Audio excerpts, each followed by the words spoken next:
What's up, guys, and welcome to the Shifty Crab podcast, where three transatlantic friends get together and talk about anything that comes to their mind. And as always, I am joined by the best beard in the business, Mr. Vince Haley. Vince, how are you doing?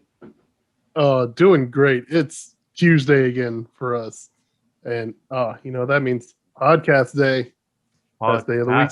Day. It is. And also, as always, rounding us out, it is the pun master general, the king of retro. It is Mr. Terry Jeffs. Terry, how are you doing? I'm good. I can't believe, again, I say this every week, can't believe it's podcast night again. It's these weeks just keep coming upon us, but always my favorite time of the week. Happy to be here, guys. Exciting stuff. I love the podcast. Anyway, before we get into it, because there is a lot to get into today, I have a few things to throw your way. We have a little bit of housekeeping. We're changing things up for a little while, especially as we run into what is going to be game season, really E3 and other conferences. We are going to trim the fat a little bit, as they say, and we're going to go to just doing the podcast on a Wednesday for you. And the news break hosted by Terry will be on a Friday. And they will be our two shows for now. We're going to just let campaign mode and Sunday Fun Day Challenge just rest a little, because I'm getting bored of beating you all every week. So we're going to wait until you guys have got a little bit better.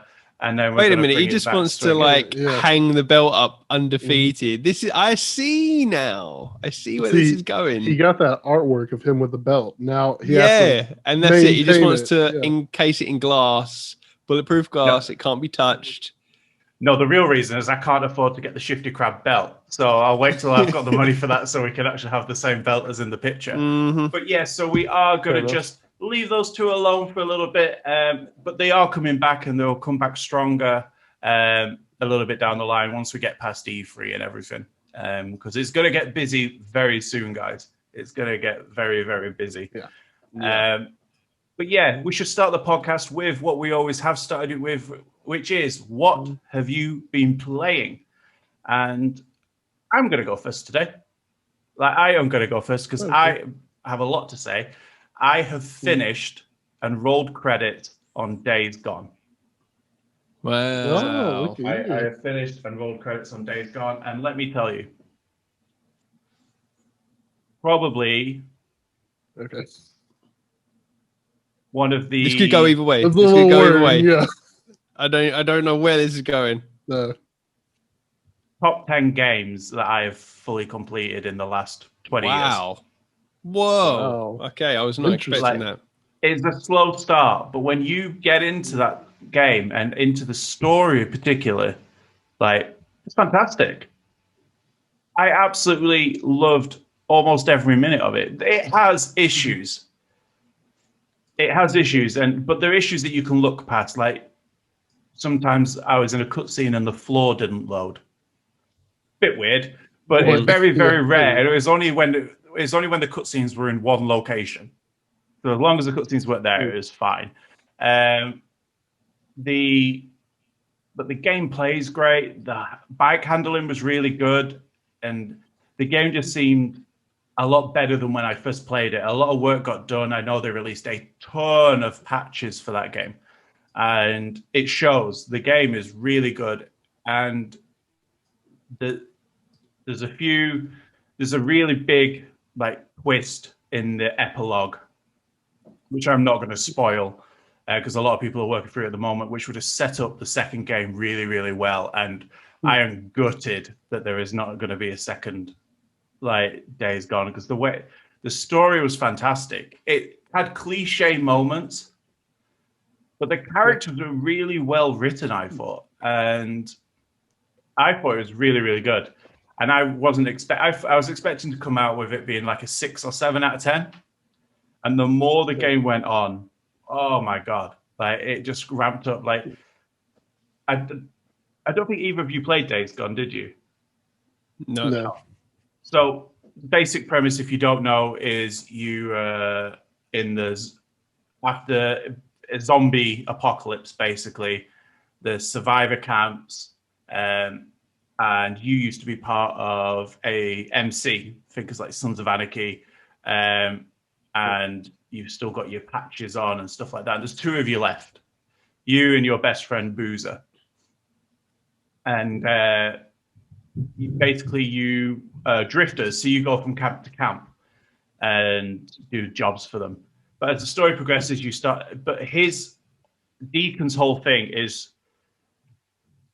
at the very beginning of the game, which isn't a spoiler because it's in the trailer, he puts his wife on a helicopter in the infection zone, and where they take the helicopter, when he goes to find her, the whole place has been overrun by zombies. So he has a memorial there for her, and it's kind of like him trying to cope with losing her and stuff like that, but also trying to get confirmation that she died. So that is where the story starts, and it just takes so many turns. But there's zombies everywhere, different types of zombies, so stronger ones, faster ones. You have all that sort of zombie like hang-ups. 28 day later zombies. Tunnels as well, just like 28 days later, they lean heavily into it, where you go through the dark tunnel, and when you hear them coming, you can see the shadows and stuff like that. They have some really cool effects. But every now and again, you will see a horde of zombies. Now, I don't know if you ever saw the gameplay of this or the trailers. The horde. Yeah, I remember seeing that E3 trailer, the first one. You see these trailers and you think, well, they can't live up to that. But there are so many zombies on screen, and they're piling out of the buildings, they're ripping through fences, and they're after you. And at first, when you see these, and you have a few pop shots at them, you try and take them on, you throw a few Molotovs and stuff like that, just absolutely sod all to them. You get to a point in the game where they ignore the hordes really for most of the game, and they're just like, yeah, they're there, but none of your missions are really too close to them, so you're okay. But then after a certain point in the game, you have to start taking on these hordes. And it is incredible when you are trying to plan, you're maybe setting some traps, working out where maybe some explosive barrels are, making sure you've got your equipment up, where's your bike going to be to escape. And then you go in, and they have different cycles at day and night of what they do. So, and the weather affects everything. And then when you actually overcome a horde, it is one of the greatest feeling in games when you see that last zombie running towards you, and you just swing something at him and just take off his head. And you've taken out, and no exaggeration, hundreds of zombies that you have to take out. And it's not a case of standing there with a machine gun, because ammo is so hard to find in this game. And it's expensive. You can buy it from camps, but you're not going to be able to sit there with an LMG and just mow them all down. So it is, and you've got to craft everything. A bit like The Last of Us, with how sparse some of the crafting materials are at times for the bigger things. Really well done. I think the voice acting, for the most part, is really, really good. There's a few story beats are a little bit shit, but for the most part, the game is really, really good. And I had an absolute blast playing it. And it is still free until, I think there's a few days left, because it's on PlayStation Plus at the moment. So if you have PlayStation Plus, I'd say just download it, have it there, and then when you've got a gap, just play it and stick with it. Get past the first hour, because the first hour is a little bit slow, and that's where I dropped off the last time I played. How long is the whole game? Roughly, because I've heard that it's like a pretty long game.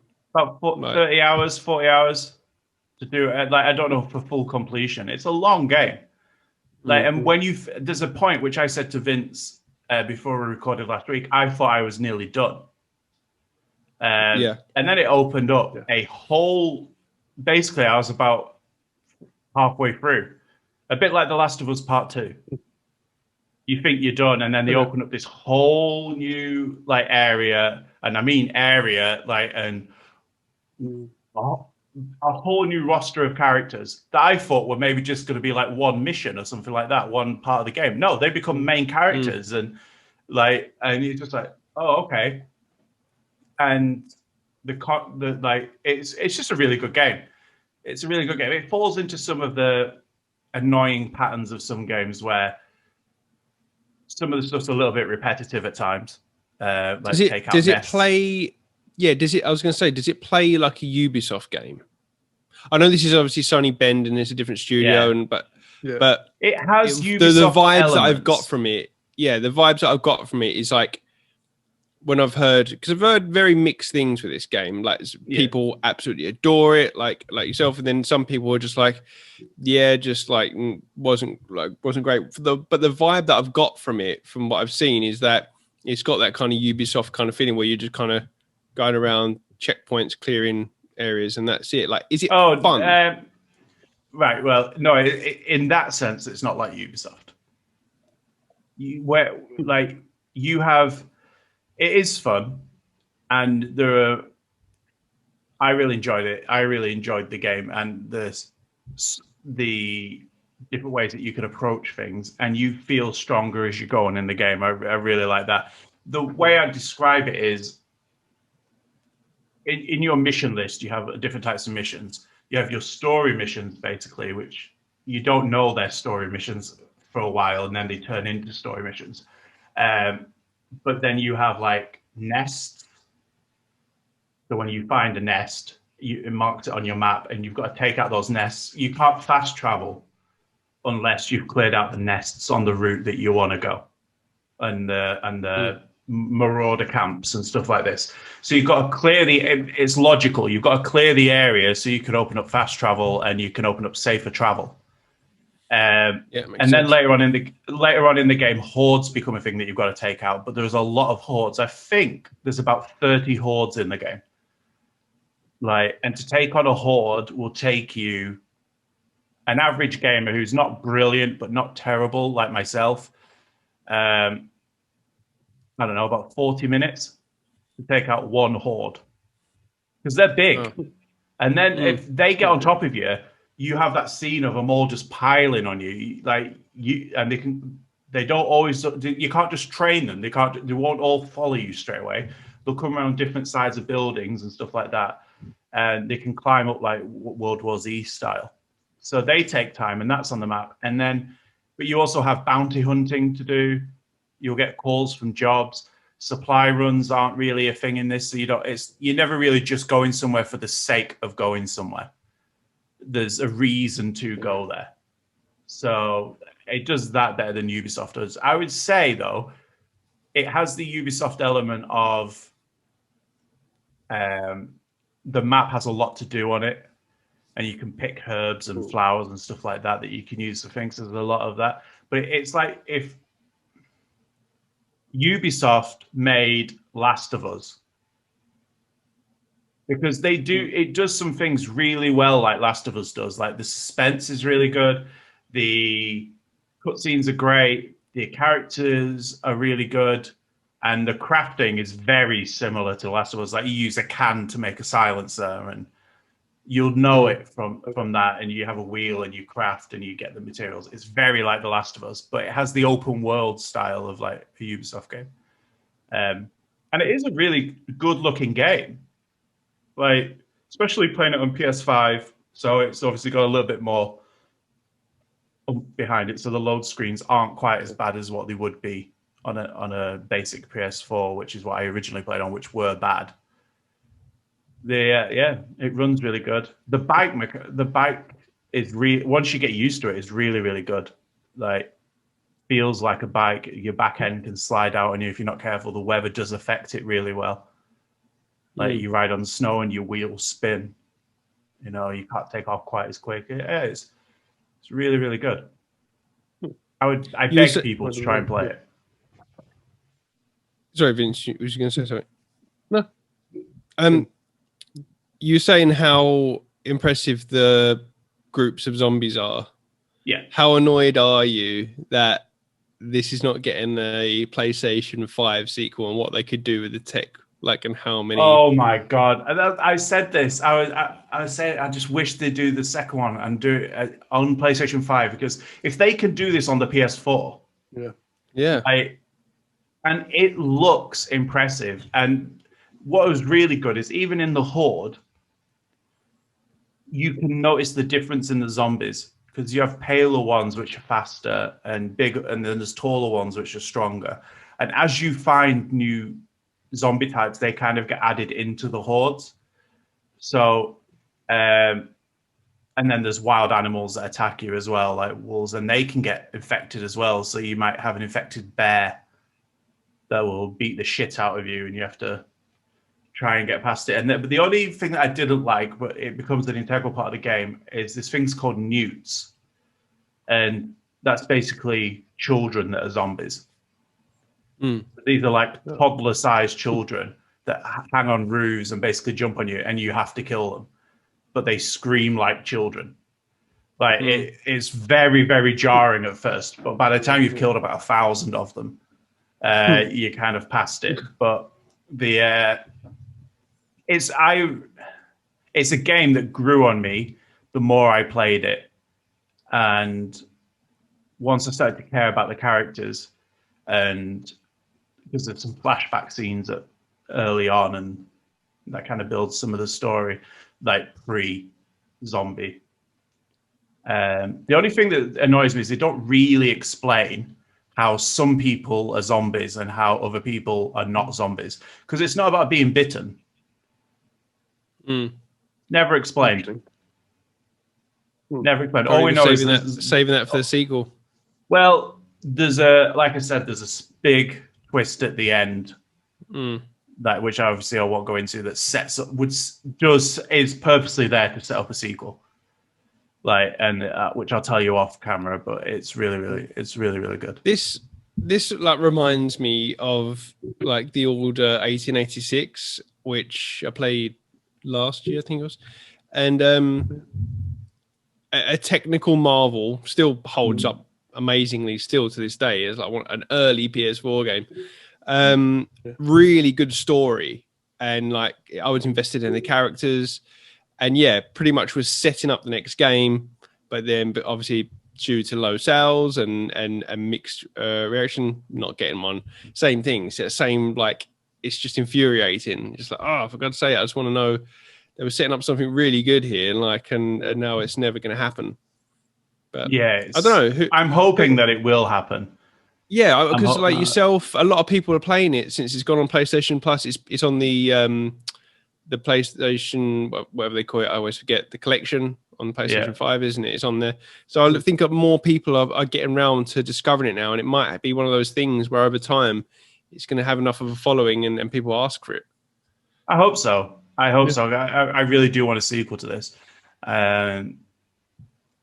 Like it was a really good game. Like, especially like some of it's not just zombies you face. There's other groups as well that have very interesting characteristics that you take on, and there's some really like painful things to watch in there. Like, and they do tell a really good story about mortality and stuff like that in there. It was really, really well done.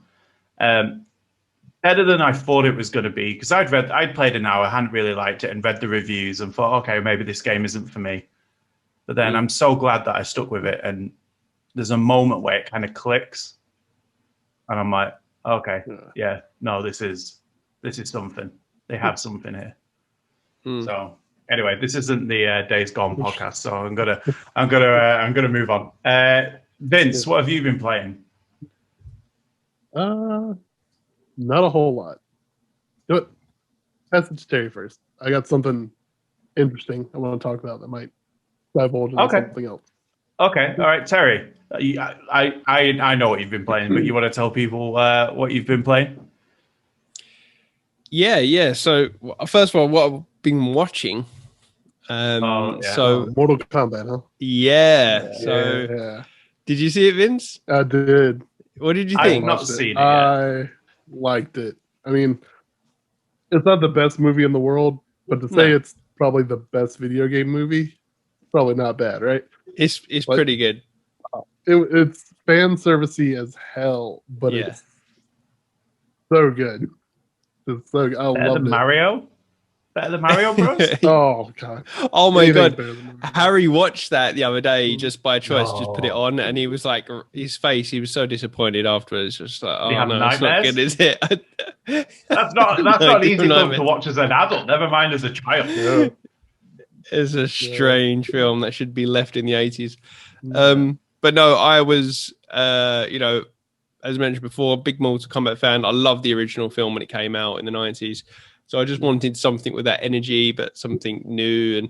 And I wasn't disappointed. I wasn't blown away by it. I know a lot of people are kind of raving about it and stuff, but I wasn't like, it's like, I mean, it is what it is. It's Mortal Kombat. Like the story is just, it's like nonsensical. Yeah. I can't really talk about too much without going into spoilers, but it wasn't what I was expecting it was going to be, like with the actual story itself, like how it played out. And they did some clever stuff with the characters, like they kind of retconned a lot of stuff and did Scorpion and Sub-Zero were much more of a focus in this, which I like because they're my two favorite characters, and let's be honest, they are like the face of Mortal Kombat. Characters really are. Yeah. That fight though, such a good fight. Yeah, that was good. That was good. But no, I mean the opening. If you haven't seen it, Adam, you can see it on YouTube. It's like the opening 7 minutes went out before the film came out, which I watched, and it's really impressive. And to be honest, I'd say it's probably as good as in terms of film quality, as good as the film gets. Would you agree, Vince? The beginning bit, yeah, it's like sure. You know what I mean, because it's like it's really well done, that beginning bit. What did you watch this on, Terry? Sorry, did you have to VPN it? In the UK, I didn't even realize this until the weekend. There's no way to actually watch it like in a proper way over here, because I assumed it was going to be on like Sky, because usually HBO stuff goes on to Sky, doesn't it? Exactly, the Justice League went on there, so I thought, Mortal Kombat's gone on there, but no, there's no way to watch it, so I had to find other means. But but. No, I really enjoyed it. I love what they did with the characters. The fight scenes were cool. The effects, some of the effects were like really good. It was really good. Some were not so good. But I was really surprised by some cameos that were in there, like characters I was not expecting to be in there. One in particular, I know that Vince. Yeah. Don't think of who you're talking about. And but yeah, really cool. What else was I going to say about it? I loved how it was just it just went full on video gamey. Like it was just like like in the way that even the original didn't. Like it's like never explained in the games like why each of these people, which a lot of them are just like normal people, and they just got these like powers, and they're like Kano's shooting lasers out of his eye and stuff like that. And in this, they kind of put give that a reason, and then it's like, that'll do. You've all got page. Sonya can fire purple like rays out of her arm. Cool. Like, and everyone just like has powers. It's like, cool. Let's just get to it. Like, no, it was good. I like what I did with the story. It was cool, and I'm liking that it's getting a good reception, and I think it's doing well. As well as it can do right now, the box office. So I want to see more of these. I want this to become a franchise, because it was, considering the shit we've had with movie spin-offs and video game spin-offs, this is definitely one of the better ones, which pleases me a lot as an MK fan. So Vince, did you have anything else to say about it before I move on to the Man, what a movie. What a movie. Like you said, it's not top tier, but it's really good for a video game movie, honestly, because they did lean really heavy into the video game stuff, where it's just like winking at the camera pretty hard. There's a lot of nods to like, like flawless victory. And that was probably one of my favorite parts. There was a good fatality in it. There was a real good fatality in it. There's a couple good fatalities. Yeah. I mean, honestly, to the point where I thought during that one fight, someone's going to say, Toasty! But I was a little let down. But with the way they were going, I half expected it to happen. It was pretty gory as well. I mean, it's not as as gory as the games, but it's like there was some cool stuff in it, because obviously the original one was like a like a PG or whatever it was. Like I didn't have any violence in it at all, really. But so it was cool to actually have that replicated, especially like there's a couple in there which were like straight out of the game. And the Kung Lao one in particular that's the one I'm thinking of. But no, it was really cool, really cool. Enjoyed that. Okay. I'm I played off of the back of that. I was playing a bit more of Mortal Kombat X because I was like, just got me in the mood for it. In the mood. Yeah, and I was very tempted to buy 11, but I'm holding off for now. Been playing a bit more Resogun on the Vita. Get my ass kicked at that still, and obviously hearing all the positive previews for Returnal, it was getting me excited, like getting me in that Housemarque mood. So I was playing some of that.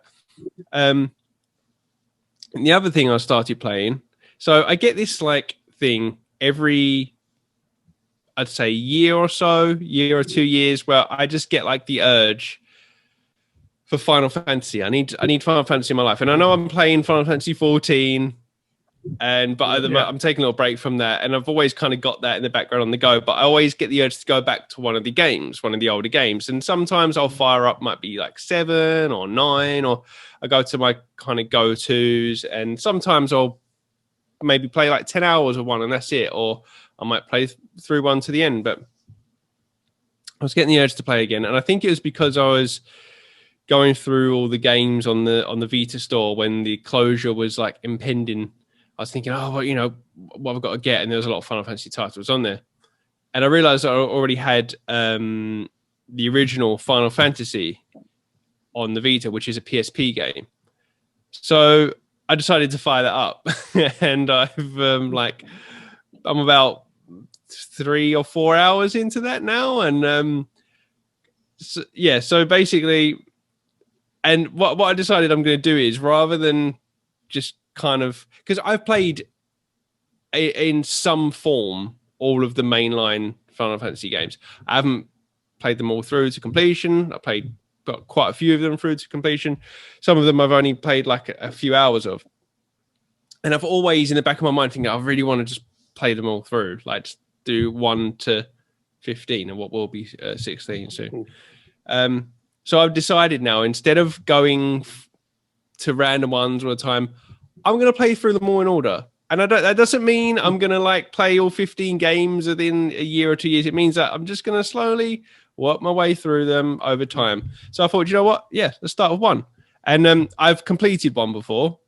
I had Origins, which is on the PlayStation 1, which is like a kind of a re-release of the original Final Fantasy, which was on the NES.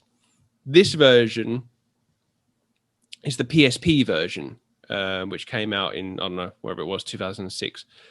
And so it's completely redrawn, like sprites. So it's like high res, that kind of stuff. Music's all redone. It's got a completely different look to it, way different to the original NES one, and even like more different to the original pixelized versions that was on the PS1. So yeah, I've never played through this version of it. So I thought, okay, cool, I'm gonna play through this. So started that, about 4 hours into it. It's very like, if you don't know, like the first Final Fantasy is very basic. It's very basic RPG. There's not much in terms of like story of the characters. It's just like you are these like 4 warriors of light, and you can choose which jobs you want them to be, like from like warrior, monk, white mage, black mage, red mage, thief. So my standard is always go for a warrior, a white mage, a black mage, and a monk. And yeah, that's it. And it's like the story is like the basic story of the crystals. In fact, I've got a little quote here, because this is just like iconic, you know. The world is veiled in darkness. The wind stops. The sea is wild, and the earth begins to rot. The people wait. When the world is in darkness, after a long journey, 4 young warriors arrive, each holding an orb. It says orb in the original, but I'm pretty sure they changed that to crystal. So yeah, they're known as the Light Warriors, which is always the same thing. Even in Final Fantasy 14, it's the same story. You know, it's the same, like it's the Warriors of Light. You play as one of the Warriors of Light, and you're battling in the darkness and stuff like that. So yeah, in this, like the main boss is called Garland. He captures. It sounds a bit like Mario actually. He captures a princess, and you have to go rescue the princess, and then it just kind of evolves from there. But it's your typical Final Fantasy fare. But yeah, I'm enjoying it. I said I played through this before. Love the music in it. It's just like it's just comfort food to me. These games are just comfort food. I don't know what it is about them. I'm just drawn to them. I just love the music and the artwork and the characters. And yeah, so I'm just kind of playing through that at the moment, just kind of chipping my way through that. I'm not rushing through it. I'm just gonna take my time, and then when I finish it, I will finally play Final Fantasy 2, which I've never played, and I played like a few hours of it before, and I wasn't enjoying it because it's a completely different like leveling system. It's really weird. It's not a big fan favorite, to be honest, too, but 2 got the same treatment as 1 with a PSP re-release, so it's got the same sprite redrawn animation. So yeah, I'm gonna do that. I'm gonna do that after at some point. But yeah, that's pretty much what I've been playing. I like how Terry decides to take a break from playing Final Fantasy 14 to go play Final Fantasy 1. I'll have a break from Final Fantasy. Let's start at the beginning. Like only I can't help it. Terry. I can't help it. Only Terry. And then I'll probably take a break from this to play 7 Remake again when it comes on the PlayStation 5 in a couple of months. I'm sure you will. Vince, we're going to head over to you. Yeah. You said that you had something that might dip into something else, so I'm intrigued. Might. More likely it might spawn a discussion. But okay. First off, what I've been playing, was in the mood for a shooter. So I went on to Game Pass because, Game Pass, everything on there. Why not? Installed Battlefield 5. Okay. I'm a pretty big Battlefield fan. I like that more than Call of Duty. And since they've been teasing new stuff on social media about Battlefield, I thought I didn't play 5. Let me go back and try it. And God, DICE really know how to make a beautiful game. Like that Frostbite engine is top notch. I forget how good they can do environments and sometimes facial environments as well. Yeah, sound as well. Oh, yeah, sound, really absolutely. Good sound. Like it's so good. But I was a little, I don't want to say disappointed with Battlefield 1's campaign because there was a lot of good ideas in there, and I wish, this is my hope for maybe a flawed hope for the next Battlefield game, if they just narrowed down their focus instead of doing like these vignette like war stories that are actually interesting to actually set up. They're just too quick. They're too rushed because there's so many of them. Yeah, exactly. Like narrow down your focus onto telling one story, and they could probably knock it out of the park. Honestly, playing that like intro in Battlefield 5, like the Welcome to Battlefield, like prologue section, really sets a tone that hopefully they keep throughout the rest of the war stories. I'm pretty sure because they kind of did that with Battlefield 1. I'm probably definitely going to go back to it, but I played about an hour of it, really enjoyed it, really want to go back. But on to something that I've been thinking about for weeks since I watched it. Because I'm going to talk a little bit about a specific anime, because I'm sure you guys have had it before, where a piece of media just kind of hits you, and it's like the only thing you can kind of think about for a while. Mm-hmm. Like it happened with The Last of Us Part 2, I'm sure. Mm-hmm. So it's something that it's an anime that I've seen talked a little bit about online. Not too many people like talk about it. And it's really, I don't want to say bothering me that people aren't talking about it. It's just kind of interesting that it's good. It's real good. So we're going to talk about the Wonder Egg Priority. Or just Wonder Egg Priority. Whatever. Never heard of it. Technically is. Never heard of it. No. It's on Funimation. At least the first 5 episodes are dubbed, but all 13 are, subtitled. And honestly, it deals with a lot. it honestly deals with a lot because it's pretty dark. At least not being into too many spoilers talking about it. But it's about suicide. It's about that kind of self-harm, abuse, even like sexual abuse. Because it's about 4 girls, each of who have lost somebody to suicide. And this is where the weird anime part kicks in. The main character, AI, who has heterochromia, was bullied for a while until she meets a transfer student. He goes to her school and basically accepts her and becomes her best friend and all this shit. But then her friend gets bullied to the point of where her friend commits suicide. You don't know why, so it's kind of that mystery box of everything else. Until one day, she, it's really hard to explain this because it's going to sound super fucking weird. Basically, she finds a dead insect in the middle of the road and goes and buries it. It pops up and asks her why she did it. That then leads her following it to wherever it's going. And the only clue you're kind of given is that it says the first one's free. After that, bring your wallet. So that happens. Yeah, it's so fucking weird, but the way it handles a lot of its themes are so different and unique and incredible. Then the next day she wakes up and has an egg. That egg, obviously she can't crack it in the real world. She goes through this thing.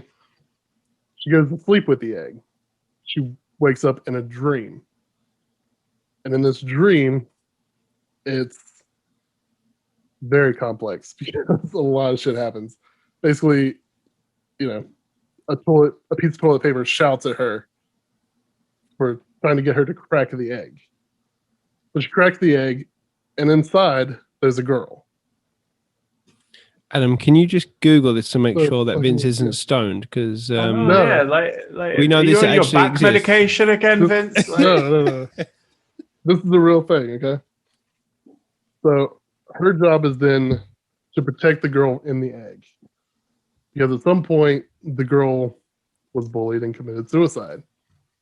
So in order to save her, the protagonist, has to defeat the personification of that girl's trauma. So it's basically a show about girls saving other people who have committed suicide from their traumas. Someone that's never played the Persona games, is this similar to that kind of stuff? Like, don't they go inside each other's like dreams and battle their persona? It's kind of like that, yeah. Kind of. I would say that. Can I ask a but question? The way it kind of handles, Sorry, just while you're on that bit.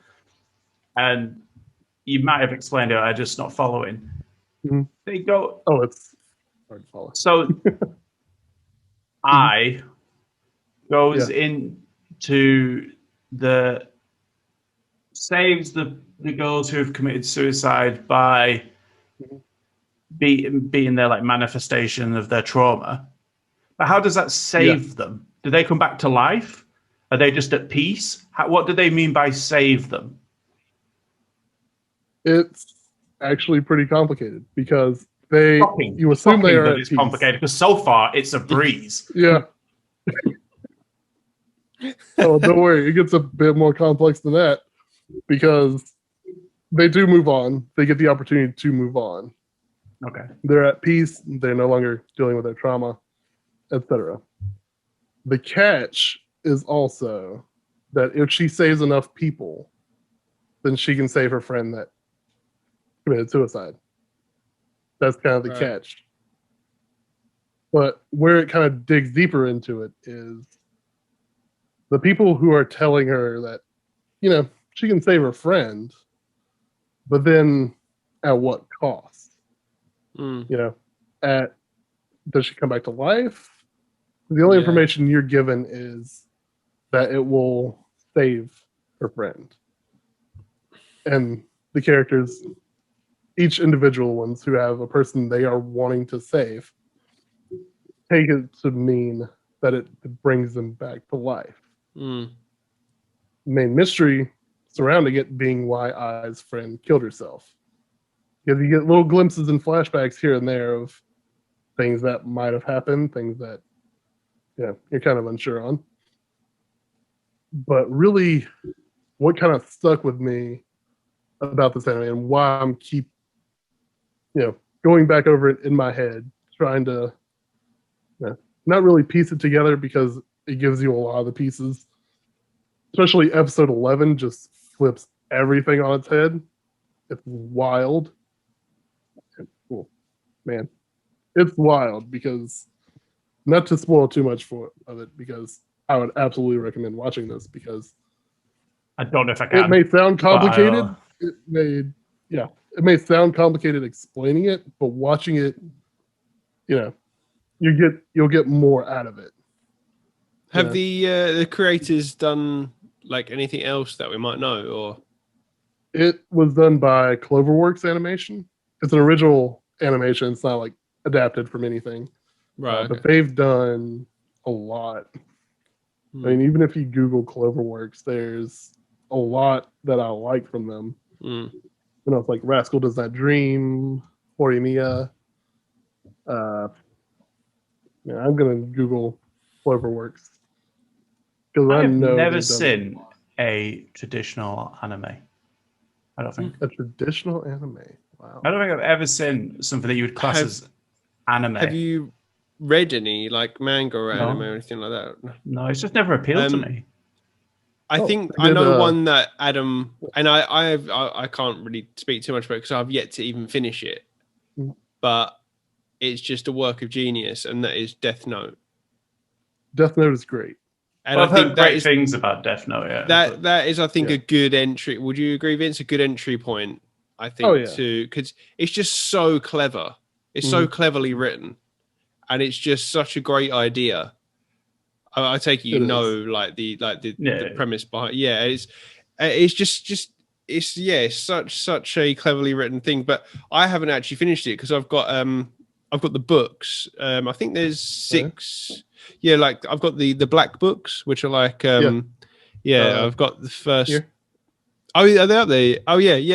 So I've got like the first 4 of them. I think is there 6? There's 6. Yeah, each collects 2 volumes, so 12 volumes. That's it. So I've still not read the last 2 books, and I won't watch the anime until I want to read the books before I watch the anime. But I know the anime is meant to be like just as good. It's meant to be like great. So it's incredible. Yeah. But that is, if I'd advise any like maybe that'll be my jumping on point. Definitely, yeah. It might be, yeah. So it's just never. I don't know. I think it just has never pulled me in. I'm not a huge anime fan because I just feel like there's just so much. It requires so much. There is so much investment. Yeah, there's like so many episodes of each thing, and I'm more of like I love all like the old manga films. So I'm much more of like lean more to the films, like, especially like the 80s and 90s ones. Like Ninja Scroll. Come on, Ninja Scroll is my all-time favorite anime film. Have you seen Ninja Scroll? No. Oh man, Vince. Oh man, you gotta get on Ninja Scroll, Jesus. And the Street Fighter 2 anime. Oh come on. Oh wow. Yeah. I think Death Note's a good recommendation. I thought it's a great recommendation. But I might give that one a go. Darling in the Franxx, which I don't know if you've watched that. It's another mecha anime. Persona 5, the animation. Interesting because that was, people think of it as not great. Promised Neverland, which I heard is really good, except for season 2. Wonder Egg Priority. Fairy Tail. Fairy Tail's a big one. I've, of course, never watched Fairy Tail. Ace Attorney season 2. Didn't know there was an Ace Attorney anime, but now I'm kind of. I like the Ace Attorney games. The Ace Attorney games are incredible. They're coming to PS5. Are they? Yeah. What about the like Studio Ghibli. Oh, Ghibli. Have you watched any of them, Adam? No. Oh wow. No. I've never seen an episode of of Pokemon. Oh my god! Whatever you're watching all Pokemon at the moment. Do you know what it is? I don't particularly like. This is one of the sections I was actually going to get onto. So it kind of lends in, which is unpopular opinions in life. Like I don't, and not jokey ones. I don't particularly like animated films of any sense, whether it's Pixar or I don't mind them. That's crazy. It's the same in games, you know. I don't like overly cartoonish games. I find a real big disconnect. Like, there's exceptions to the rule. It's not a set in stone. Like, if it's like, for example, I'm really looking forward to playing Ratchet and Clank, which I'd class as a more cartoonish style game. But I find such a big disconnect. I like live action. Much more. Do you want me to drop you another recommendation? You got Netflix, right? Yeah. Bear in mind, we have different things on Netflix than you do. That's true. That's very true. I wonder if it's on your Netflix. Hopefully. I can still find There's a film called A Silent Voice. It's an anime film. Don't get me wrong. But it's incredible. Like, it's... Okay. I'll write it down. Probably one of the best things I've seen in a while. Film related, at least. Better than Mario Bros? Years old. Not better than Mario Bros. That's my benchmark. Mario Bros. That's your benchmark? Yes. Yeah. Definitely give that a shot. Because, Terry, have you seen it? No, I haven't. I've not heard of it. Oh, man. Because, I mean, we're all fans of Kind of Funny. Back when they did screencasts, A Silent Voice was recommended for them to do screencasts. And it's one of those that watching it is an experience. Because it's not like super cartoony. It's anime, but it deals with a lot of heavy stuff. Like, even just popping on Netflix, watching the trailer of it, you'll get the sense of kind of what it's about. So I'm not really going to talk too much about it here because, again, I will do my homework and I will watch, because that's a film, yeah? So it's going to take less time than that's going to take a lot less time than Death Note. So yeah, and I was going to say Spirited Away. Spirited Away is a good one. I've heard of Spirited Away. Yeah, Spirited Away Ghibli? is just that's Ghibli. Yeah, that's the one I recommend always to watch. It's just so different and just so you might not like it, but it's like. Well, for homework, I will by the podcast next week. If I can, I will watch A Silent Voice, and I'll give you my honest review of that. But yeah, I touched on it just then. Like, I know we've talked about gaming, unpopular opinions, and stuff like that, but and they don't always have to be bad unpopular opinions. Just things that go against the grain, like, or might be a guilty pleasure, maybe, or like. This is a safe space for you to admit those guilty pleasures. Like, for example, I love all types of music. Okay. I love Eminem. I love I grew up on Eminem and hip hop and heavy metal and rock music. But one of my favorite bands of all time is Coldplay. Like, they just I love Coldplay. Okay, I love Coldplay. Yeah, Coldplay are my favorite band. And they hit me. A Rush of Blood to the Head, which was their second album, came out in my formative years. I was a young teenager, like beginning high school, and on that precipice. And the songs off that album, which by the way is a solid album from start to finish, and probably one of the greatest that's albums. One of my favorite albums ever. Yeah, it's and it's like from that moment I was just like, this is me. And they've had some misses. Like, their newer stuff gets a bit weirder every time. They've just started teasing their new album for May 7th. Like, they're doing a new album, which I'm excited for. But yeah, that Rush of Blood to the Head is an incredible album. Like my song for my wife is Green Eyes off that album, because she has green eyes. I'm a simple man. Such a tune. I know, yeah, but it's such a good album. And if you get a chance, like, and like, just to prove how good they are live, Vince, I don't know, I'm guessing you're not much of a Coldplay fan, but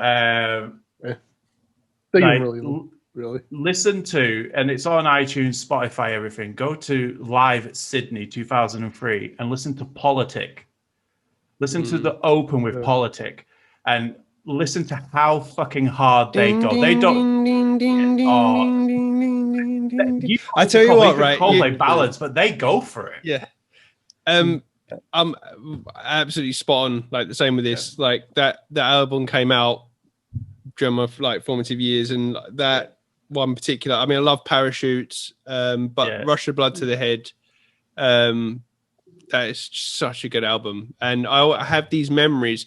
Remember, I had that album, or I was listening to that album a lot when I think I was at school, and it was during work experience, and I got a job in London, like for my work experience, and which was so cool at that time. And it was like I was traveling to London on the train every day and walking from I can't remember whereabouts it was, but it's somewhere near the Embankment. I was working, and so I'd be like doing this like 20-minute walk from the station through the streets of London, and I'd have my earphones in. And I think I had it on mini disc. I had mini disc, and I think I had that recorded on. I had a mini disc. Yeah, I think I had it recorded on mini disc, and that was just I'd have Rush of Blood to the Head just banging out like from beginning to end, like every day. And so whenever I hear that, I just think of like those memories. But God, that is such a good album. Such a good album. I don't think there's a bad song on that album. No, the Scientist was what my favorite song for. I mean, it's pretty. Like sad, depressing song, but Scientist was my favorite song for a long time. And In My Place, it's just, just got so many incredible song. Clocks is what got me to learn piano. I learned piano because of Clocks. I didn't get the memo where it was cool to hate Coldplay. I never got it, but it became a thing. It became a thing. Really? Oh. And it's like, yeah. And it's like now it's uncool to like Coldplay, and I don't know what happened. But yeah, I agree that I like their older stuff. I like Parachutes, Rush of Blood to the Head, X and Y, but not quite so much. Yeah. But I kind of after that I dropped off them a little bit. Like I don't know, like they're still good, but I just liked that. They've never been as good. Yeah. No, but they're still great live and all that. Yeah, Milo Exoto was really a decent album with Paradise and stuff like that on there. But the thing about Coldplay is every album is basically a new style of music.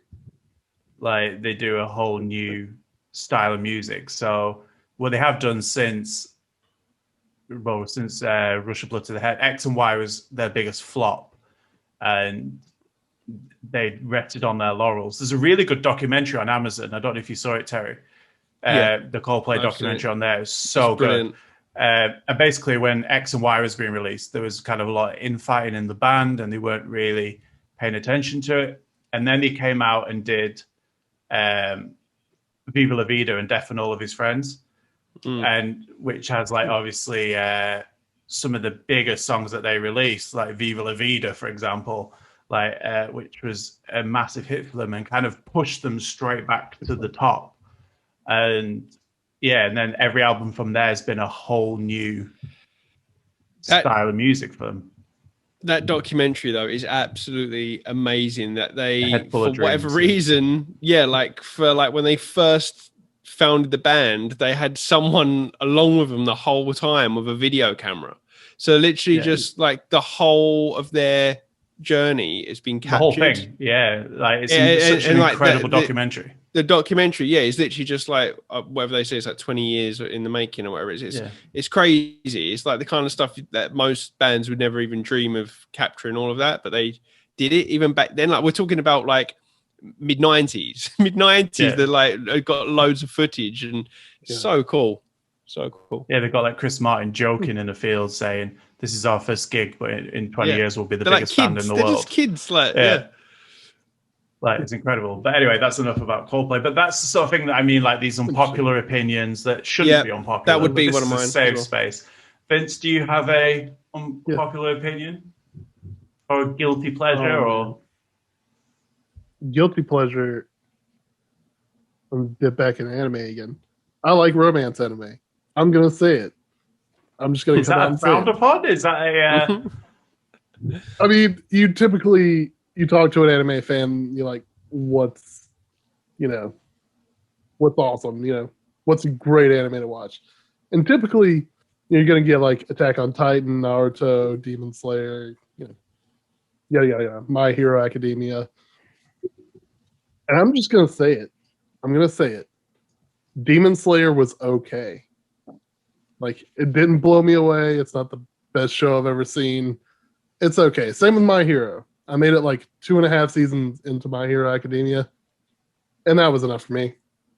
Okay. It gets to be kind of like the same, villain of the week, or it's kind of like that in Dragon Ball Z is kind of like the Superman problem, right? Where just punch harder. That's essentially what Dragon Ball Z is all about. Like, Goku just has to punch harder, and then bad guy's defeated. That's kind of how I started feeling about My Hero. It's okay. I'm sure characters are good, but I like romance anime. Like, give me a nice, slice of life love story. That's fine. Now, typical like romance movies, American-made romance, like rom-coms and shit like that, not a big fan of. So it's kind of weird. Like, I'm not a big fan of like traditional romance and rom-com movies, but anime, totally fine. Love it.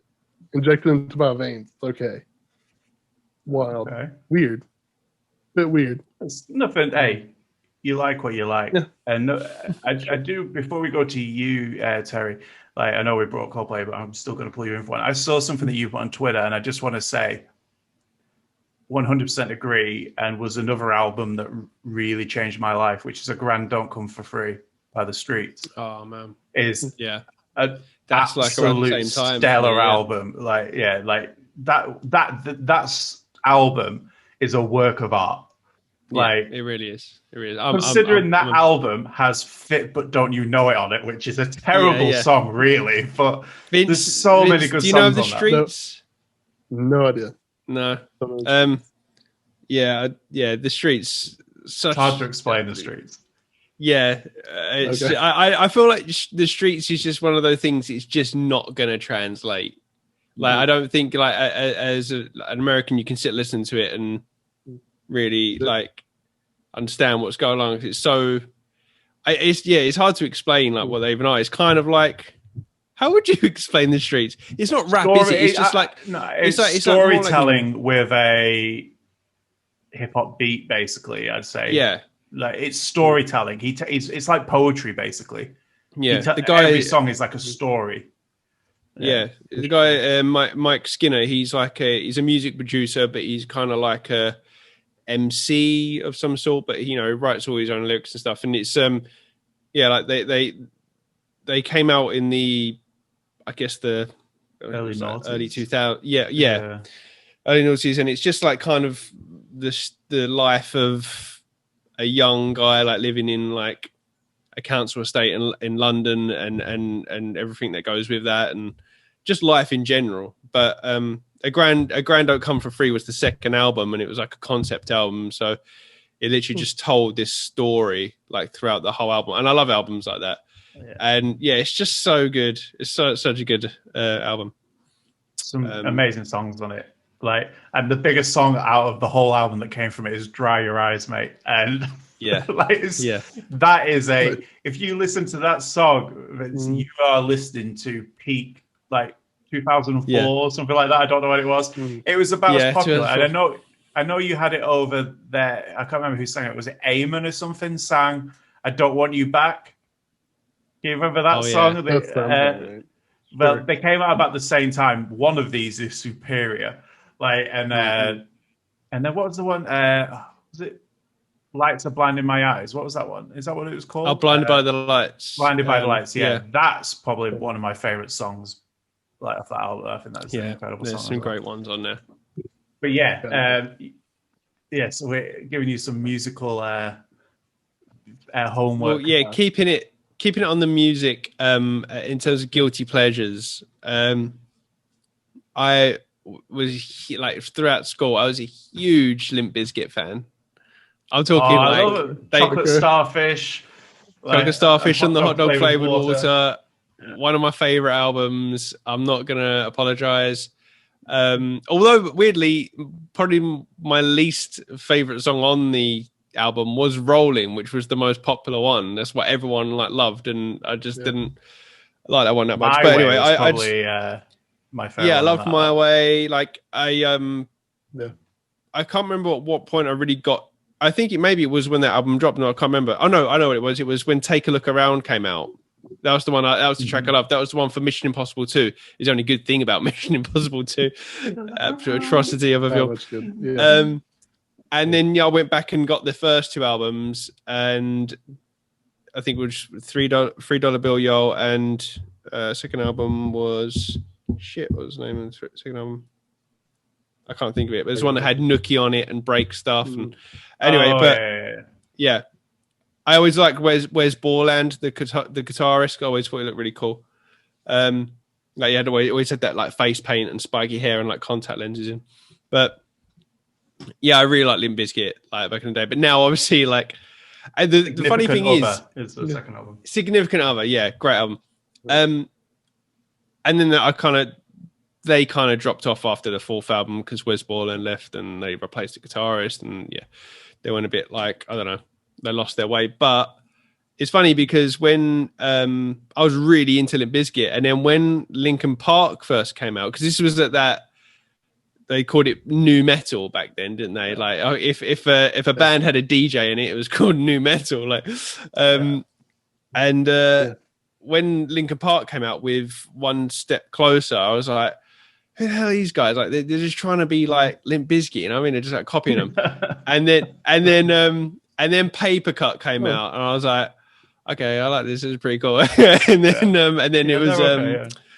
then Crawling, I was like, okay, these guys are cool. And then it's crazy, yeah, because I went like, I'm such a big like Linkin Park fan. So I mean, I've followed Linkin Park all the way through every album, and they're a band that's completely changed over the years. And I genuinely feel though like they are like were such a great band, and it's so sad what happened with Chester. But yeah, I mean they are like, they went into like top tier, like one of my favorites. But yeah, that's I can't think of any other like kind of guilty pleasures over music wise.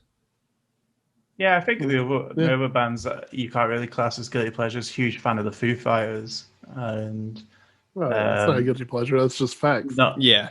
Foo Fighters I was privileged. I got to see Foo Fighters at Wembley when they did the big shows there.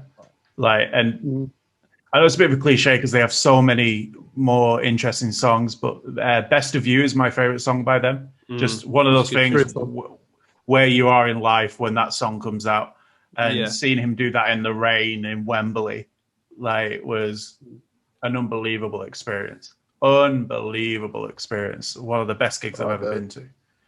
But it's incredibly hard to see them here, because last time they were here, they did a show at a place in Charlotte called the Fillmore. Fairly small venue. Tickets went up, sold out in a minute.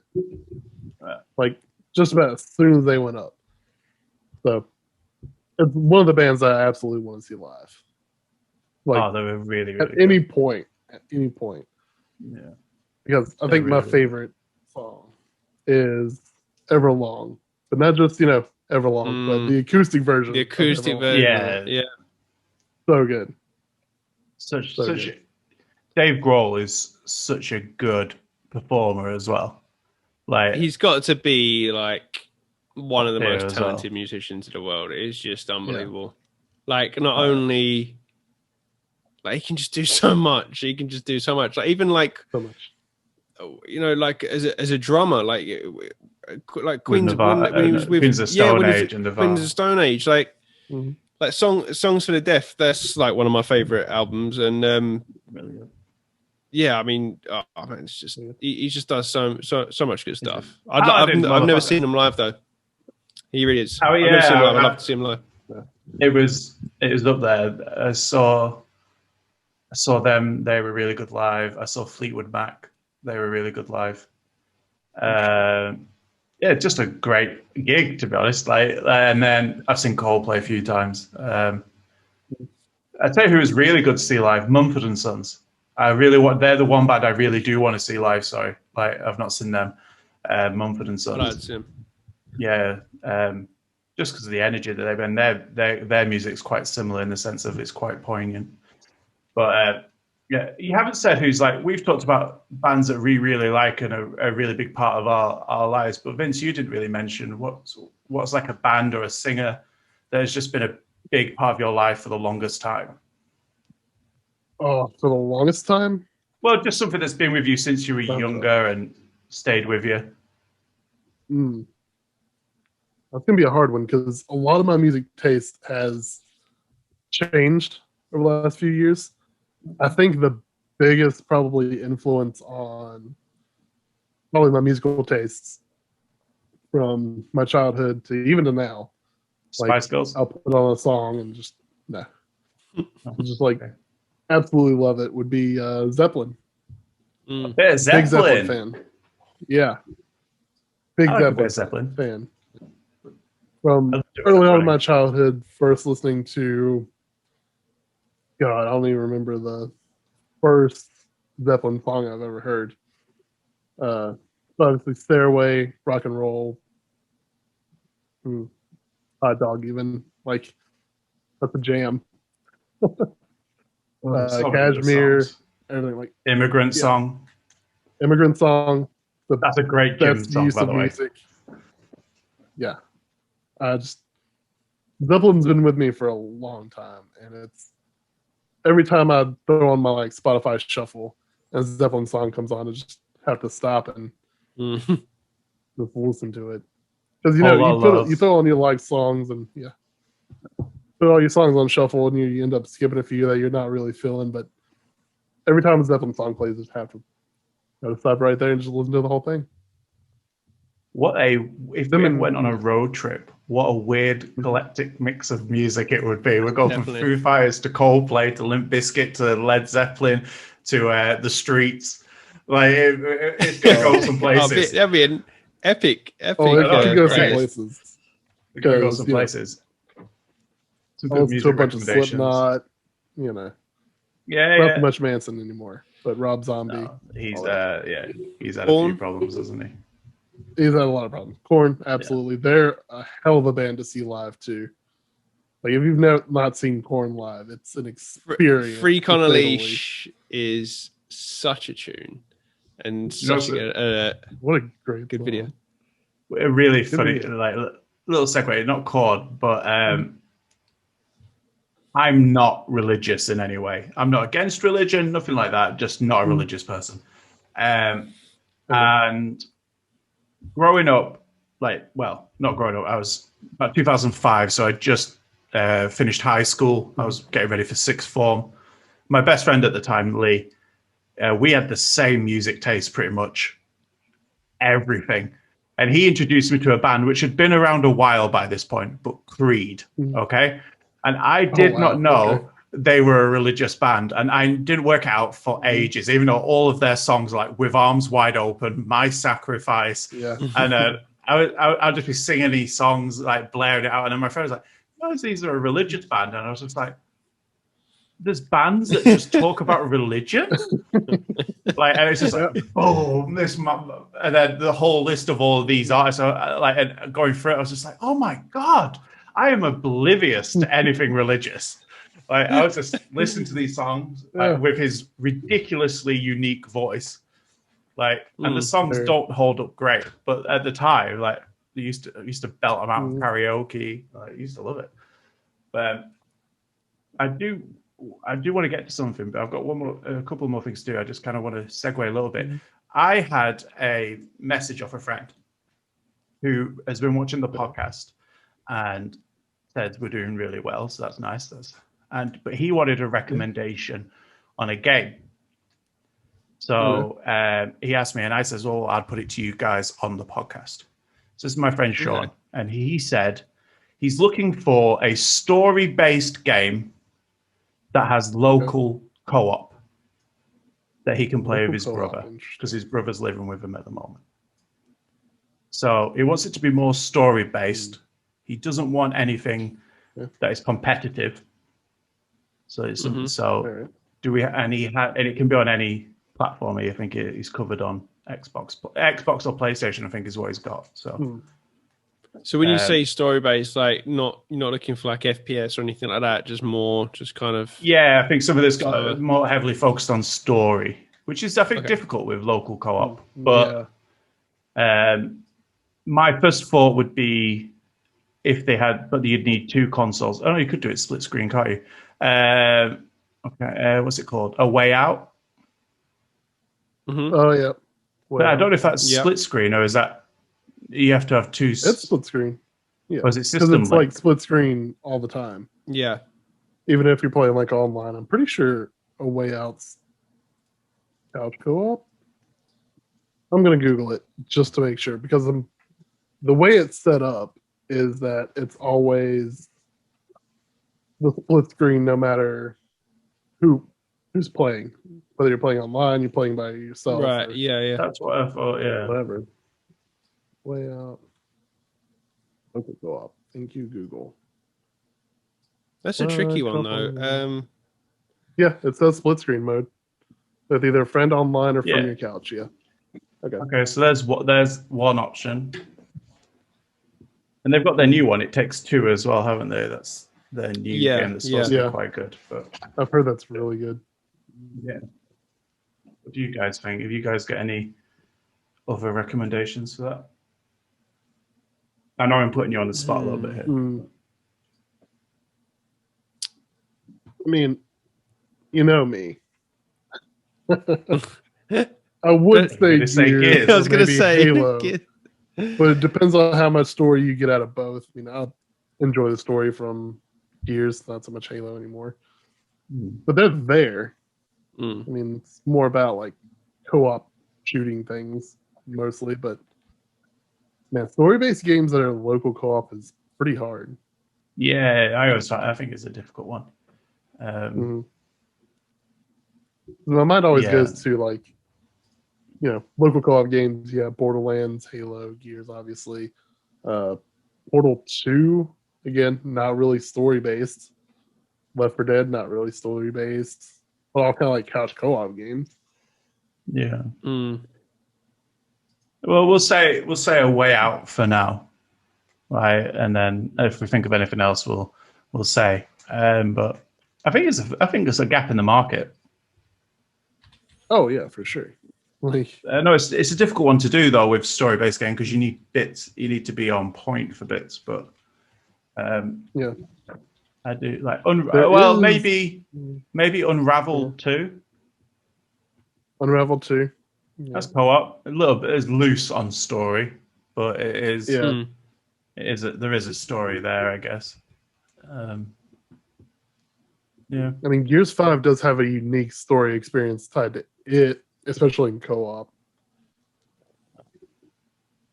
Splinter Cell had a good co-op. Splinter Cell did have. Well, yeah. I can't remember which one it was. Was it? What? Rainbow Six, Convictions. Vegas. I forget which one. Yeah, it depends what sort of game that they want. Light on story, yeah. Well, I feel like Terry's doing some research.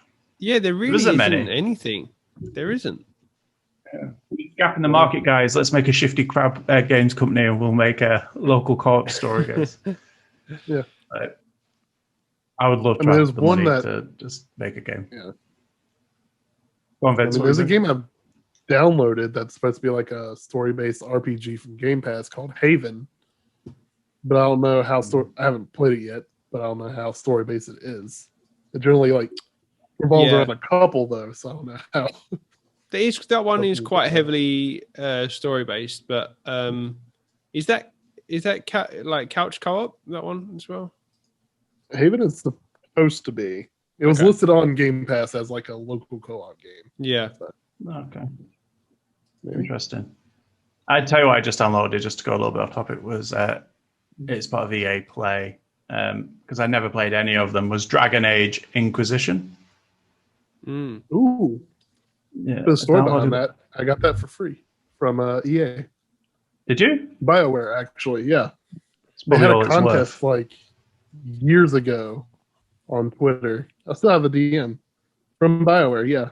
I won a copy of Inquisition for Xbox One Game of the Year edition. That's Nice. cool. Yeah, it was great. Did you like the game? Did you play it? Didn't really play it. Maybe played about 5 minutes. Forget that I really don't like the mechanics of Dragon Age, and then put it down. Yeah, I do not like the combat in that game. No.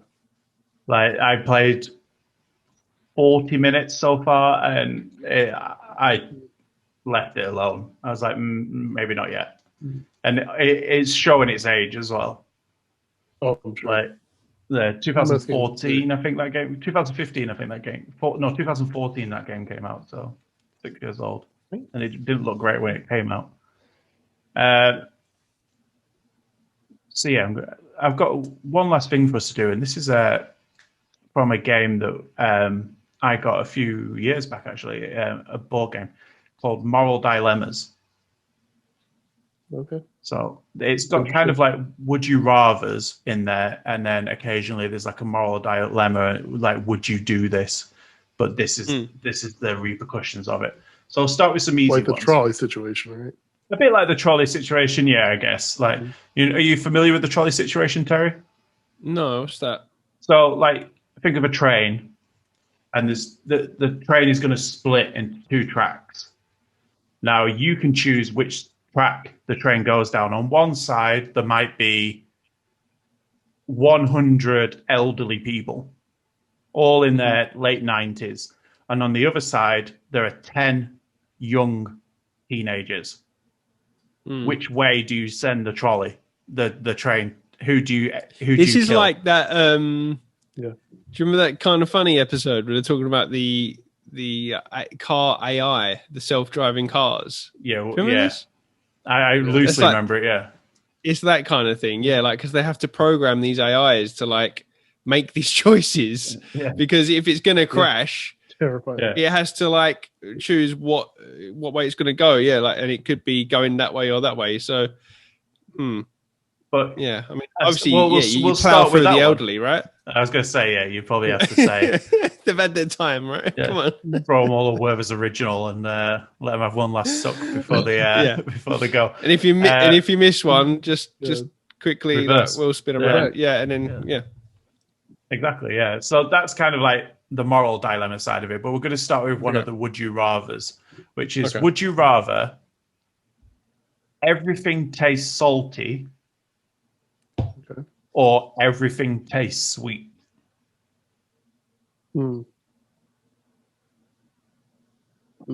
Now, sweet. Everything that you drink or eat will be salty or sweet, but everything, and overly sweet as well, not just a little bit. That's what I was going to say. Where's where are we at with the products? Because it's like pure sugar. Like, so you could be having a bacon sandwich and it tastes sweet, but you could be having a bag of Skittles and it could taste salty. See, I'm more of a savory person, so I think either way it's not going to be good. But I'd rather go the savory. I go the salty. Oh, okay, Vince, what about you? See, where it gets me, I'm definitely going sweet, but where it gets me with that is we're including drinks too, right? Yeah. If you're going to have a swig of water or beer or whatever, you're going to get that salty taste to it, and that's not going to be good. That's a good point. That's a good point. You can't drink salt water, but you can drink sugar water. Well, Vince is an American, so I'm sure he's had Dasani at some point in his life, which is like ridiculously high in sugar for water. Like owned by the Coca-Cola company, I believe. Well, that makes sense. Yeah. Okay, next. Oh, sorry. I'd go, it's difficult, but I'd probably go sweet, purely for the drink side of things. I don't want to drink anything salty. But I'm more savory as well, so I'd rather eat salty food than, but I'll go sweet. Next, would you rather always feel hungry or always feel thirsty? Now, you're not. So you're not dehydrated. So you don't have any of the symptoms of dehydration, but you feel dehydrated or you feel cripplingly hungry. I don't think there can be anything worse than feeling thirsty all the time, could there? Oh, no, I hate feeling thirsty. That's I'm horrible. always drinking Like something. it doesn't matter how hungry you are. Like, you ever been like out, or you've been in a situation where you're just gasping for a drink and you haven't got one, and it's like you feel like you're gonna die, and like there's not, like, you just start imagining just a big old cold glass of water. Yeah. I'm going to out myself a little bit here, and this is going to be a very weird conversation, and will probably be the title of this podcast. But okay, there's something that your brain can do which is incredible, and now you have to go with me on this. Oh, here we go. Okay. It's so hard to explain, but every time I explain it, people look at me like I'm a freak. Like you're insane. If you think about the feel of something with your hands, so look around your room or whatever, and try and imagine what something feels like. You can get a rough idea of what it would feel like. Like, you know roughly what your carpet would feel like, or your floor, or your shelving, or your jumper, or whatever, without touching it. I guarantee you, with high detail, if you imagine licking the item, you know exactly how it would feel on your tongue 100%. I'm tasting more it than now. you would with a touch. Like, imagine licking your wall or your shirt or your desk or your screen. Your tongue receptors have a closer link to your memory. There's something to do. There's a higher nerve receptors that go. So we remember what things feel like with our tongue more than we do with our hands. So you can imagine pretty much anything that can imagine that you have seen or touched or felt in some way. You can imagine what it will taste with your tongue. I said, but why is that? Because you're right. Because I was looking at this Swiss Army knife.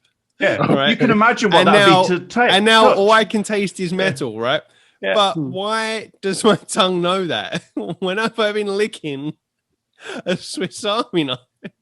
I don't know, but your tongue can do it. You can imagine anything as long as you've got a concept of what it is. And I think you must have touched it at some point, or like you can. Like, I've got my guitar on my wall there. I've never licked my guitar, but I can tell you what that is going to feel like on my tongue to a high degree of accuracy. Maybe it's because our mind kind of fills in the blanks, like, because maybe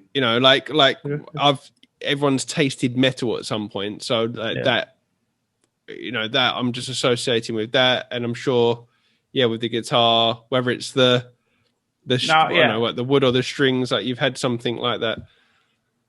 I have obviously I've not done any, like, I haven't gone around with a checklist licking things going, yep, that's correct, and then moving along. But like it is accurate. Like, it's such a weird thing. It's weird. Like, and once you start thinking about it, I can't stop. I'm like, what would that feel like? I know what that would feel like. Like I can't stop. Like, going off driving off road, going off subject. Do any of you have any like weird things where, like, things you don't like, or things that really set you off? I'll give you an example. I know I'm just talking about it now, it's making me go funny. I know other people have this as well, but so cotton wool, right? Oh no! I don't like the feel of the feeling of cotton wool, like when you tear it apart. No, you know what I'm talking about? No, God, you know what I'm saying, Vince? No idea. Like you get wool, like correct.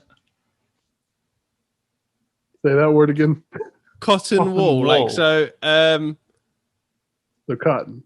Yeah. No, it's not cotton. Not cotton like you put on clothes. It's like, right, like the stuff that you ball of you use to wipe. Wool. You can wipe with it. Okay, yeah.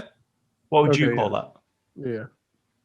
Just a cotton ball, or like a cotton. Yeah, like a cotton ball. Yeah, right. Okay. Yeah.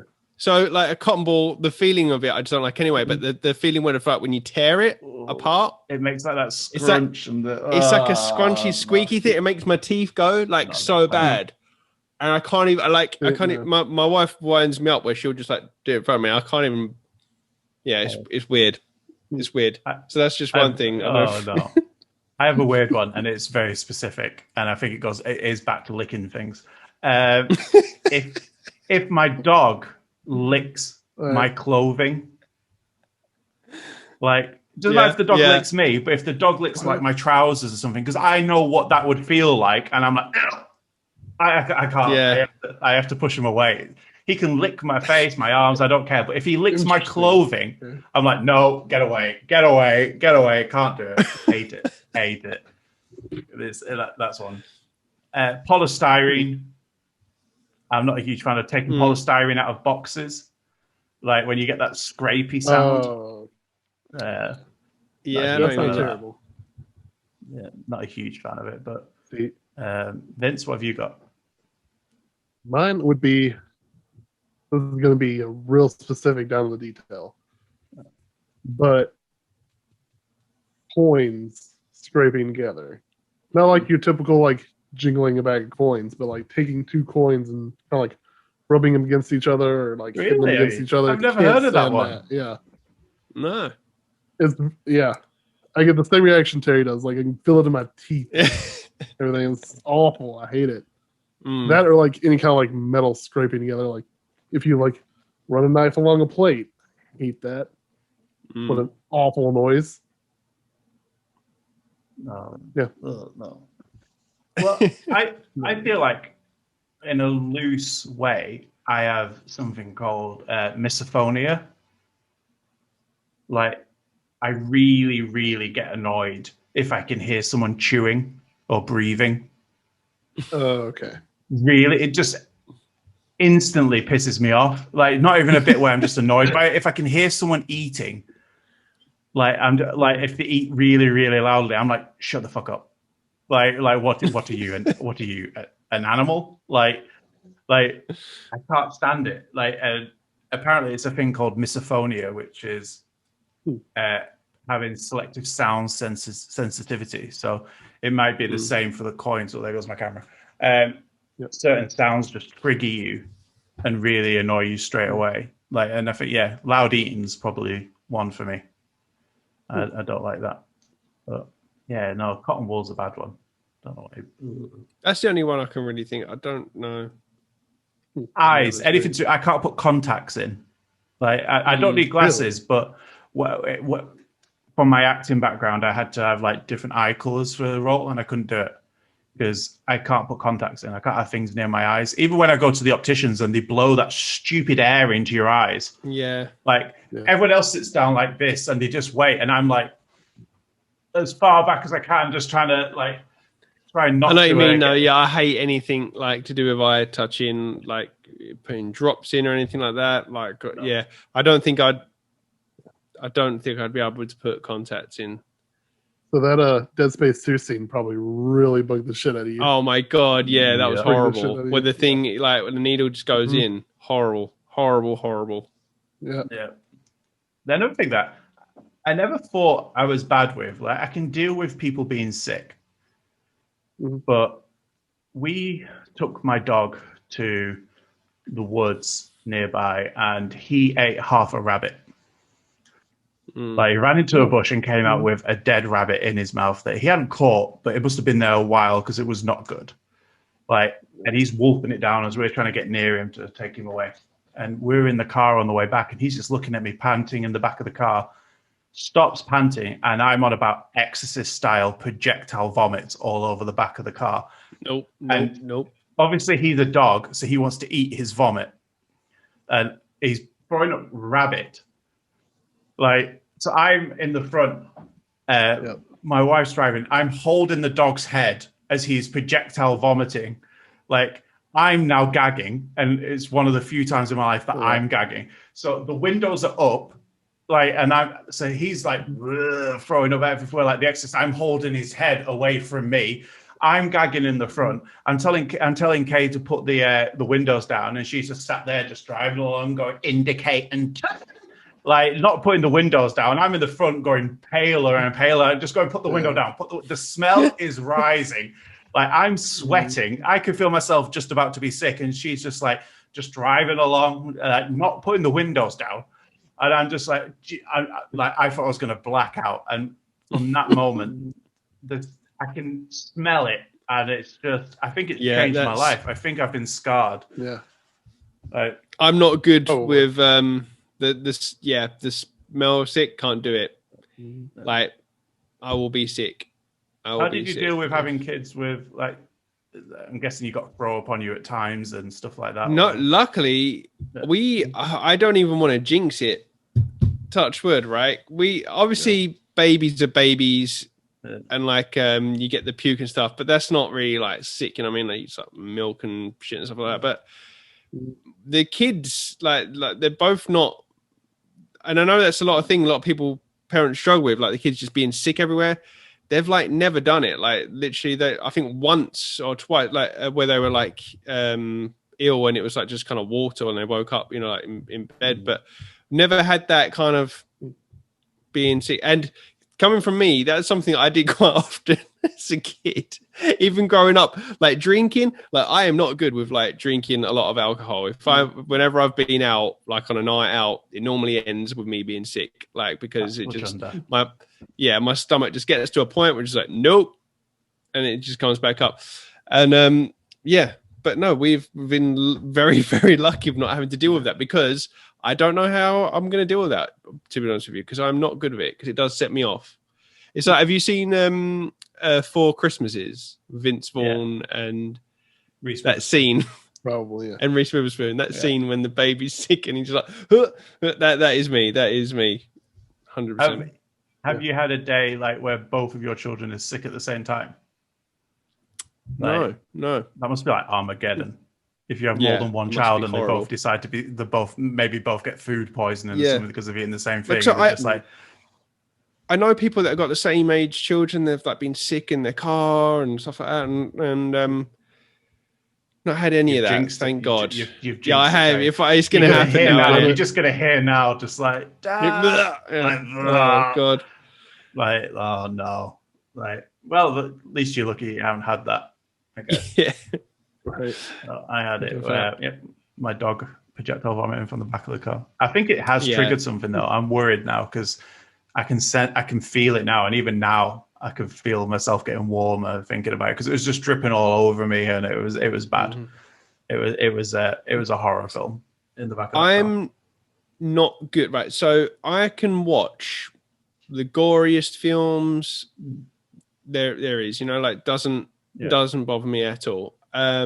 Yet I get really like, if you were showing me like a real live operation, nope, out of here. No. Like if I like, I mean, they're even when people show me their scars, like if they've just had an op or something like that, and they've had like their intestines out or something like that, and they show me the scar, like I just start going a bit, whoo, you know what I mean? Like starting to go a bit like lightheaded, a bit pale, and like, oh yeah, don't feel too good. Like I don't know what it is. I don't. If there's something weirdness about the whole opening up the body and things going on in there. Don't like it at all. Don't like it. Have a though there's nothing gruesome to show you, but I do have a cool story about that.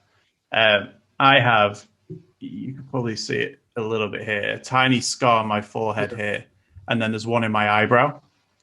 I went to a place in the Lake District. For you, Vince, that's the north of England. It's probably the most pretty place in the country. But when I was in year 6, I was at high school for this, so maybe year 7 or 8.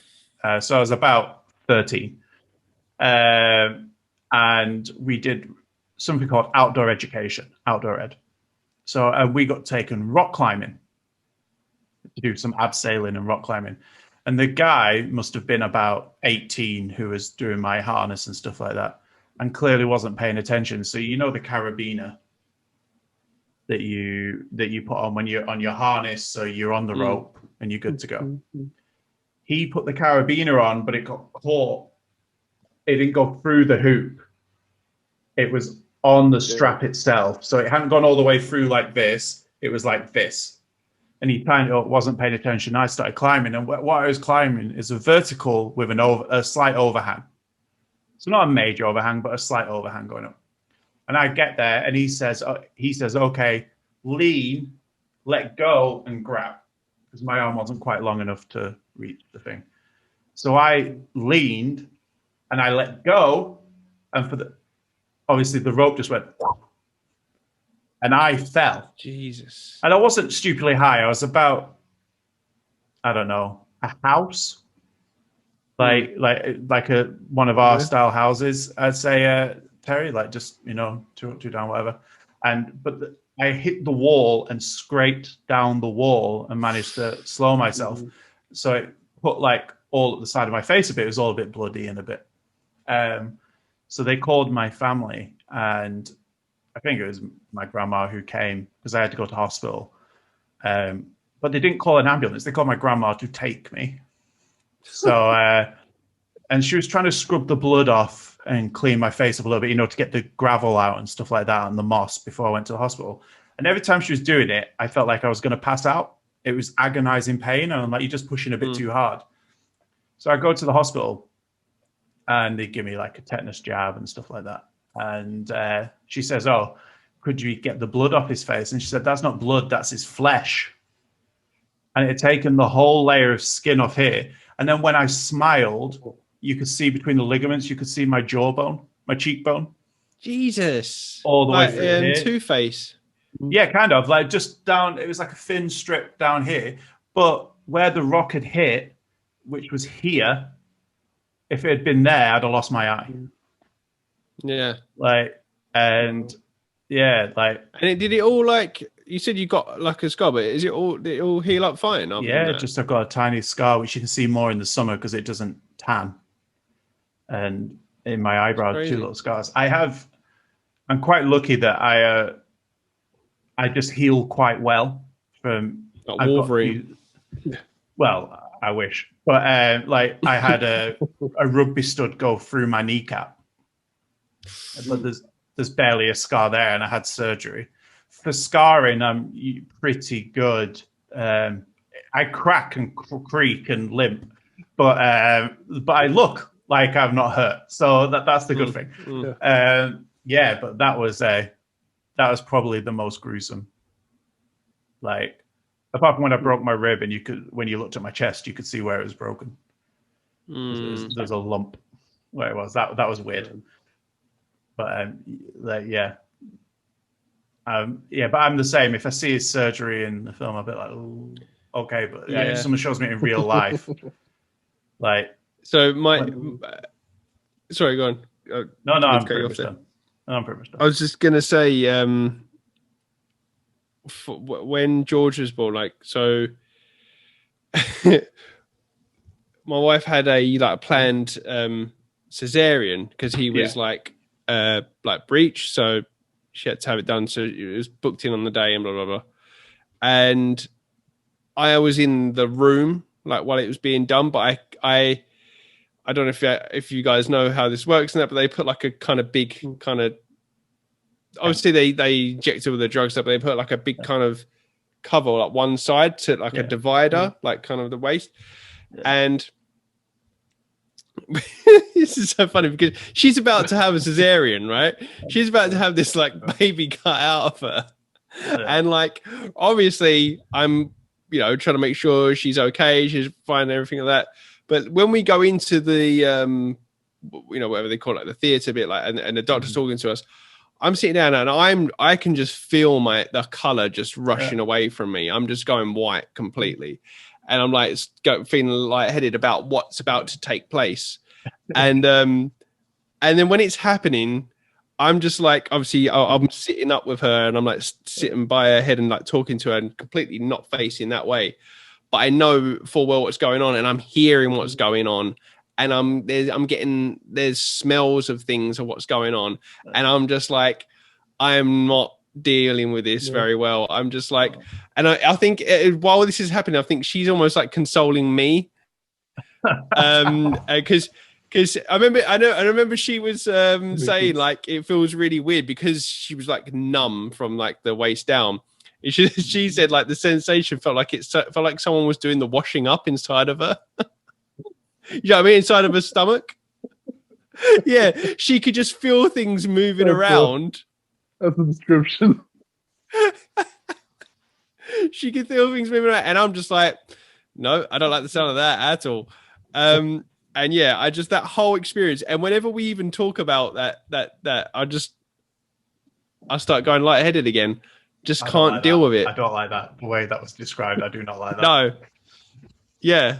And I can see things, and I can see like, oh man, I'm like, you can like, I can see like blood spraying up the sheet and that, and I was just like, remember your breathing.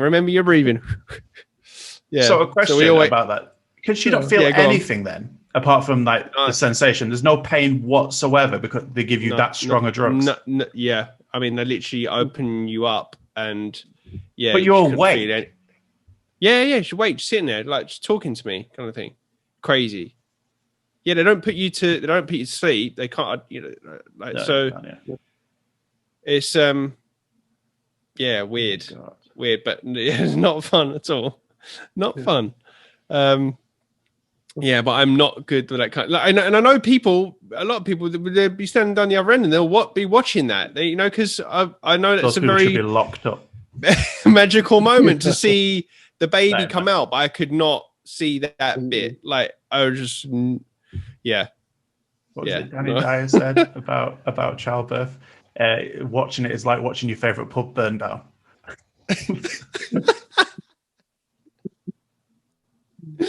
Well, yeah, I don't think I'll be down at the bottom end if that ever happens. Yeah. I don't know if I do. I generally don't think I could be in the room. I'm the same. I think I would pass out. Really? Yeah, I actually I'm quite proud of myself for even being in the room. I'm gonna give myself a pat on the back for being in the room. Yeah.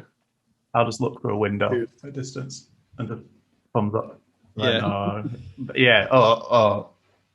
It's just the washing up inside. I can't get over that, Terry. I cannot get over felt that. Like someone's doing like washing up. Like you felt like a stomach was a sink. Yeah. Tell the podcast episode. There Someone's you go. doing the washing up inside. Someone's doing the washing up inside of me. Like, oh God. Guys, I think we're going to have to end it there because I feel like I'm going to be sick. Nothing's going to top that. Nothing. I'm not going to finish. I'm not going to finish off the game. Like, we'll save it for another time. Well, guys, if you've managed to make it through that and not projectile vomiting wherever you are, this has been the Shifty Crowd podcast. We do this every Wednesday for your viewing pleasure and for your ear pleasure as well. Ear pleasure? Audio pleasure? I don't know which sounds worse. Ear pleasure. Ear pleasure. Ear pleasure definitely worse. So if you want us to pleasure your ears, then please head over to your audio podcasts services. And we'll be there. And you can listen to this descriptive monstrosity that Terry has just put out for us. Yeah, this really took a turn for the worse. It did. It started as such a light-hearted episode, and then it took a gore. But yeah, don't forget that you can join us on Friday on YouTube for our news break, which will be hosted by Mr. Terry Jeffs. He will not be talking about doing the washing inside of somebody.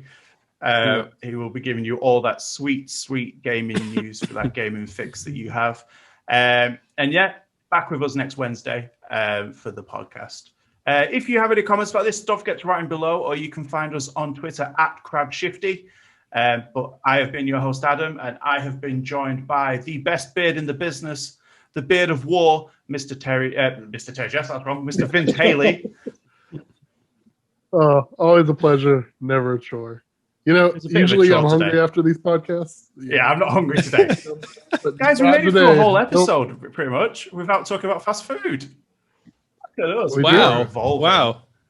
We are evolving.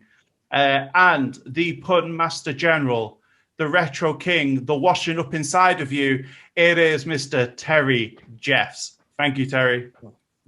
Thank you, guys. Cotton wool. I'm just saying, do we ever need it again? No. No. Let's get rid of it. Colin Wool, what is it good for? And I have been your host, Adam, and this has been the Shifty Crowd podcast. And as always, stay shifty.